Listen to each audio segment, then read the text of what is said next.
Now, in that model, the baby coped. So the model is based on the coping strategies. So, okay, so number one, he's got to exile his soul. So the Venus, the moon, princess flies away. Okay, or the chasm. Okay, now pain. Okay, number one, so you send away your soul. Pin goes in a collar. Soul goes away. Now you're numb. The brain sends you endorphins. So that's sort of like the first primal archaic emergency response. Baby says, soul, you better get out of here. Mother's too dangerous. I can't trust her. She hurts me all the time. I gotta protect my soul. Soul, get out of here. Fly, go. So the soul morphs, so the princess morphs into a bird and flies away. The soul morphs into a fox and runs away. So it's dangerous with the mother. So the child says, soul, get out of here. I can't protect you. I can't hold this. I can't stop the mother. Soul, go. Please hide. Hide. Hide away. So the soul is hidden away like that. That's the first thing with trauma. The baby has to exile his soul. Okay?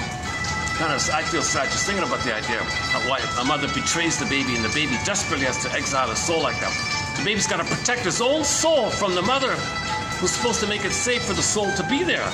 But the mother's hurting him and the baby hasn't taken it upon himself to exile his soul because the mother's so dangerous. The baby can't go to anyone else. Okay? So the soul, okay, so first things first, the soul flies away. Okay, now you feel empty, pin in a collar, chasm. Okay, the mercy is the brain sends you endorphins. Now you're going to be in a swoon. Emily Dickinson calls it the swoon. There's a pain so utter.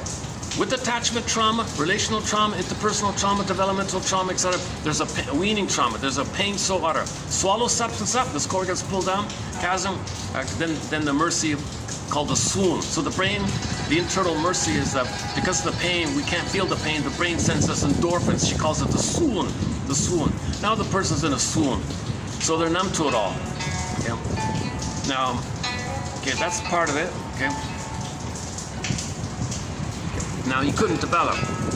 So the trauma is, okay, he couldn't have an identity, he couldn't have his feelings, and he couldn't go through the developmental process in association with that. Now when there's trauma, the system seeks to get out of the trauma, to get out of the pain, to correct things, to get development, to get an attachment, to get the feelings, to get the identity. So repetition compulsion means that it's going to recreate symbolically some version of that trauma. The present is going to be contemporary new editions of the past. The present is still the past, but the present is being used like in a theater-like manner. It's still the past. The script is transferred to the present, called transference and acting out, like actors. Transference, acting out. The traumatic